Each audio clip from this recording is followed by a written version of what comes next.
উনি ধরেন presiding officer, ওনার রুমে জমা দিলাম, ওনার কাছ থেকে আর একটা ফাঁকা নিয়ে এসে আপনাদেরকে দেখায় এখানে দিলাম।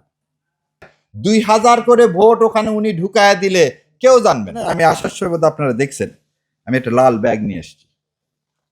এই লাল ব্যাগের একটা কাহিনী আছে। লাল ব্যাগের কাহিনীটা হচ্ছে 2008 সালের ইলেকশন কিভাবে হয়েছে সেটা হচ্ছে এই দুইটা কাপ দিয়ে দেখাচ্ছে। ধরে নেন এই কাপটা আপনাদের সবাইকে দেখানো হলো, আপনারা সবাই পুলিং এজেন্ট, যেটা ফাঁকা ফাঁকা না, এই ফাঁকা আপনারা সবাই ভোট দিচ্ছেন, ভোট দিতে দিতে এটা কি হয়ে গেল, পূরণ হয়ে গেল। এটা পূরণ হয়ে গেল তো।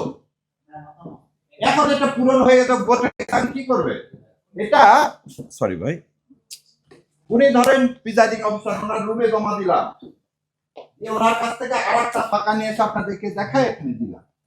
2000 করে ভোট ওখানে উনি ঢুকায় দিলে কেউ জানবে না। জানবে? আপনি তো ওই মুখটা কাপড় দিয়ে পেঁচানো হয় কখন, যখন এটা ডিসি সাহেবের কাছে পাঠানো হয় গণনার পরে। এটা তো আমি গণনার আগে ওনার কাছে দিলাম। কই ইলেকশন কমিশন, এটা তো আমরা বারবার চিৎকার করে বলছি।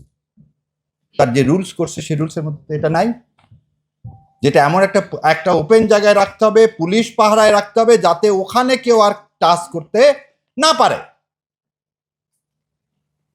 শস্যের মধ্যে ভূত দিয়ে আমাকে বলতেছে নিরপেক্ষ নির্বাচন করবেন। এখন এখান থেকে বাঁচার উপায় কি? বাঁচার উপায় একটাই, এই যেটা যেটা করতে পারে সেটা উন্মোচিত করে দিলেন।